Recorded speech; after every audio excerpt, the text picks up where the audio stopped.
Olá a todos! Vamos começar a aula número 15 do Dicas sobre Trompete. Desta vez, o assunto tratado será extensão e intervalos, ou seja, região média, grave, notas pedais e notas agudas. Em geral, este assunto de notas agudas é de encher os olhos da grande maioria dos trompetistas. Eu não me considero um especialista em notas agudas e eu gostaria de ter uma abordagem talvez um pouco mais metódica, talvez até mais acadêmica sobre esse assunto.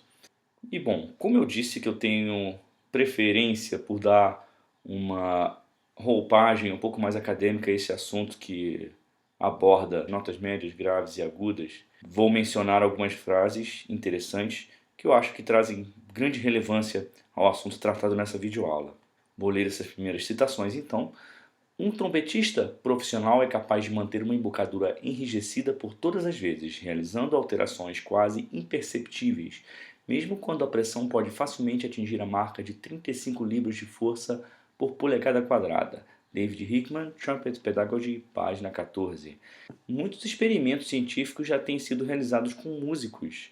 Por exemplo, a embocadura existe uma certa distribuição de força muscular e muitas pessoas já realizam pesquisas científicas sobre a atividade muscular. E a comunidade acadêmica internacional já consegue realizar uma série de medições, seja de atividade muscular, seja de pressão intraoral, ou seja, pressão de ar dentro da cavidade bucal, e muitas outras coisas, né? Filmagens em raio-x, tudo isso já tentando elucidar o que ocorre na cavidade bucal de um instrumentista de sopro. Indo em direção a essa perspectiva, gostaria de mencionar o trabalho de pesquisa feito na década de 70 pelo Dale Olson.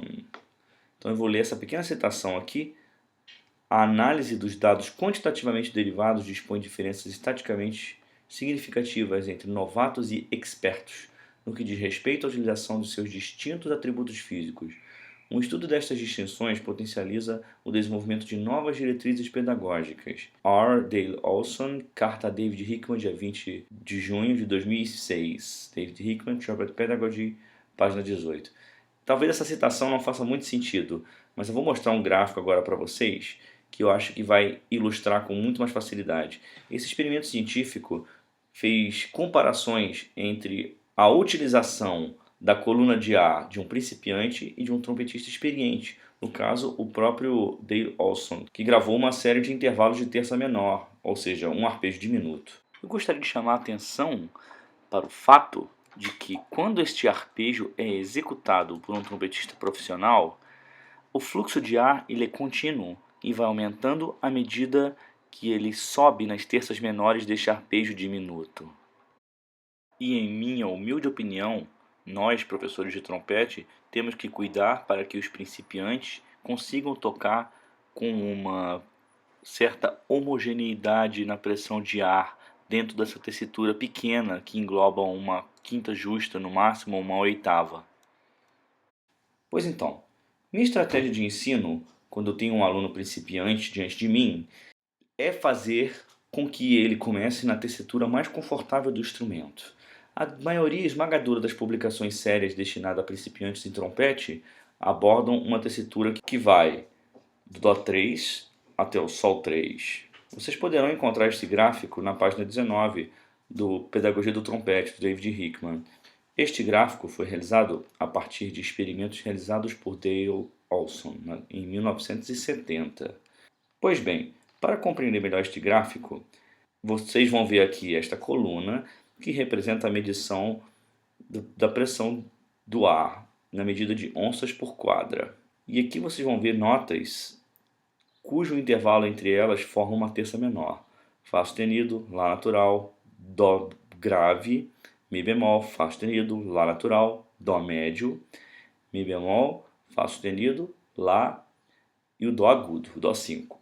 Observem a pressão do ar interoral gerada por um principiante tocando trompete, produzindo 95 decibéis. Neste círculo, justamente, trata-se da zona de conforto que eu mencionei para um trompetista principiante. A oscilação aqui na coluna de ar não é tão grande quando você pede para um aluno principiante que toque acima do Dó médio. Por exemplo, aqui ele estaria executando um Mi bemol, chegando justamente no pico da quantidade de A usada por este aluno. Ou seja, esse quadradinho aqui representa o Dó. Concordam comigo? Então é o Dó grave. Em seguida, aqui mais ou menos esse é o Mi bemol, que está na pressão de ar gerada entre o Ré e o Mi natural.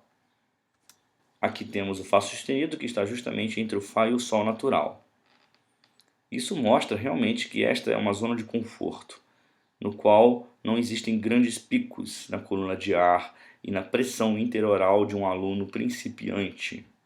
Já que estamos falando de tessitura, é imprescindível trabalhar aquelas notas que estão abaixo da extensão do trompete, que são as notas pedais. Observem aqui nesse exercício do Claude Rippas. Vocês vão encontrar este exercício no Einspielen aus der Mitte na página 3. A princípio, Claude Rippas escreveu esse exercício para ser executado no bocal, mas eu acho muito válido fazer esse exercício no trompete.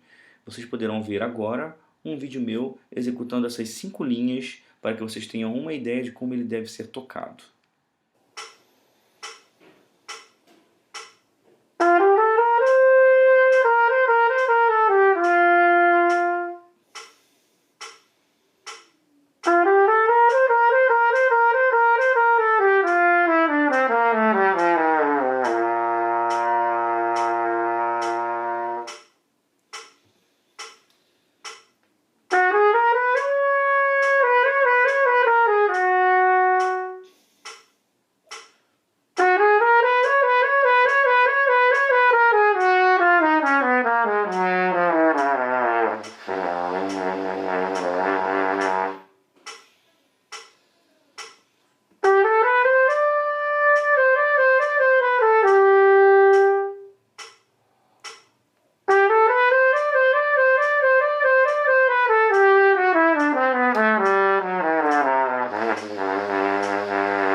Um problema com o qual a maioria dos trompetistas se deparam quando querem ampliar os horizontes da tessitura do instrumento, ou seja, executar melhor tanto as notas agudas quanto as notas graves, é a exaustão. Isso porque muitos alunos, a maioria deles, querem dominar o agudo e com muita falta de paciência só estudam nota aguda. Sendo que uma abordagem interessante como esta do Claude Rippas ensina algo diferente. Ensina a intercambiar região aguda e região grave partindo de sons medianos, como é o Sol, Lá bemol, Fá sustenido. Eu já falei sobre Claude Rippas em videoaulas precedentes. É um publicador fantástico, vale muito a pena buscar esse método aqui, olha, Einspielen aus der Mitte. Vou ler esse pequeno texto que eu redigi para vocês. O método de Claude Rippas, Einspielen aus der Mitte, aquecer-se a partir dos sons medianos, coloca em prática uma teoria bem próxima daquela de Michael Sachs, de que existe uma zona de conforto do instrumento dentro da qual devemos começar nossa rotina de aquecimento. E, em minha opinião, essa zona de conforto varia de pessoa para pessoa.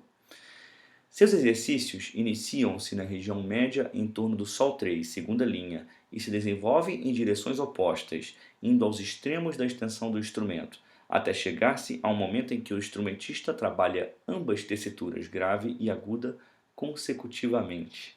Permitam que eu exemplifique um pouquinho para vocês, e eu ainda vou além do Dó sustenido médio e Dó sustenido grave, indo realmente em direção aos opostos do trompete, ou seja, notas agudas e notas graves trabalhadas consecutivamente. Agora eu executarei o exercício número 3 do Claude Rippas, Einspielen aus der Mitte, porém continuarei expandindo a minha tessitura além da segunda linha. Para os trompetistas mais animados, vocês podem estudar esse exercício comigo. Basta alternar as semibreves comigo. Enquanto eu toco uma semibreve, vocês esperam. E enquanto eu faço a pausa, vocês tocam a semibreve de vocês. Assim nós vamos intercalando. Estudem comigo, vamos lá.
Obviamente que o exercício pode ser executado até uma tessitura mais abrangente, tanto em direção ao agudo quanto em direção aos pedais.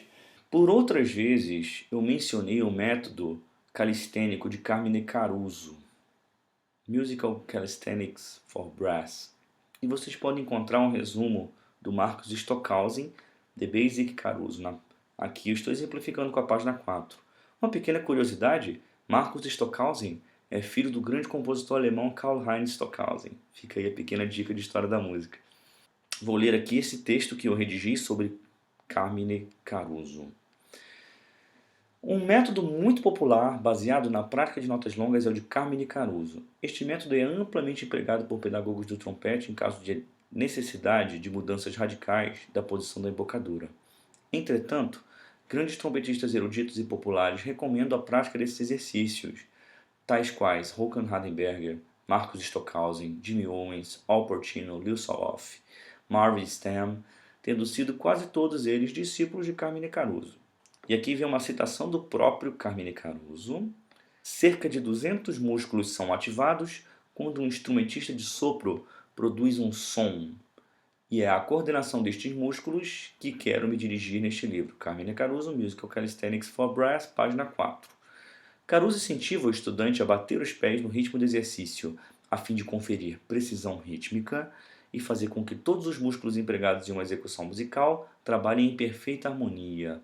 A letra B no início do exercício indica um ataque de ar, Brief Attack, FU, do qual nós já falamos em videoaulas precedentes.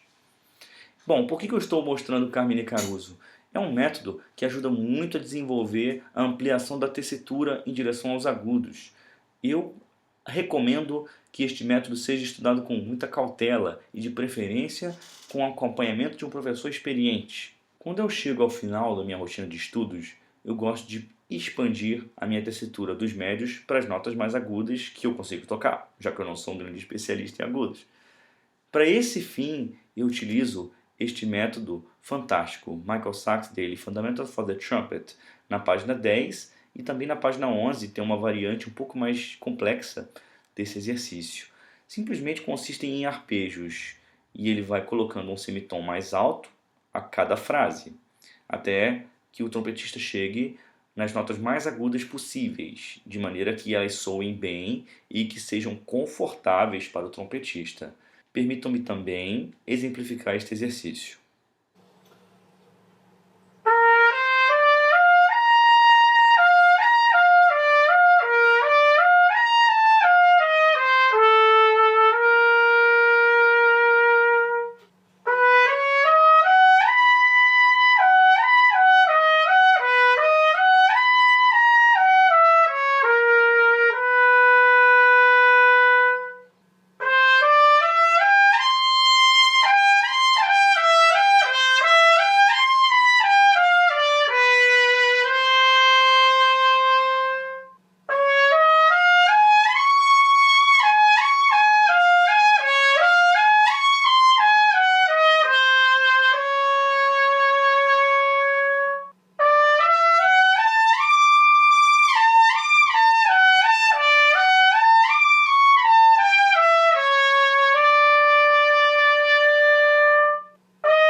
Aqui vocês podem conferir um dos mais célebres exercícios de aquecimento para os trompetistas.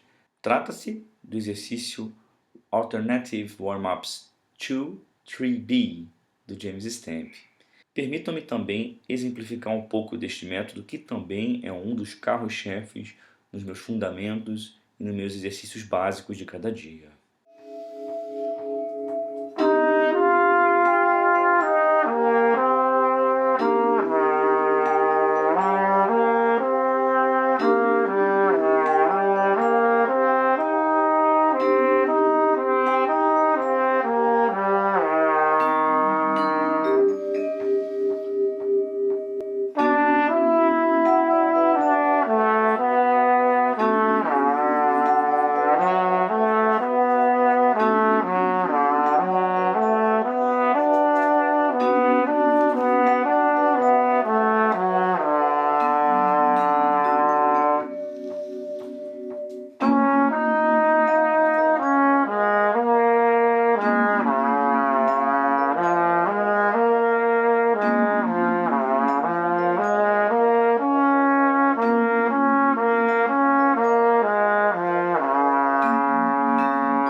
chegamos ao final desta videoaula. Se vocês gostaram do conteúdo e acharam que ele é relevante, curta, comente e compartilhe este vídeo. Além de assistir os demais vídeos deste canal, se inscrevam nele, clique no sininho para receber atualizações e muito obrigado. Nos vemos na próxima videoaula das dicas sobre trompete. Até breve.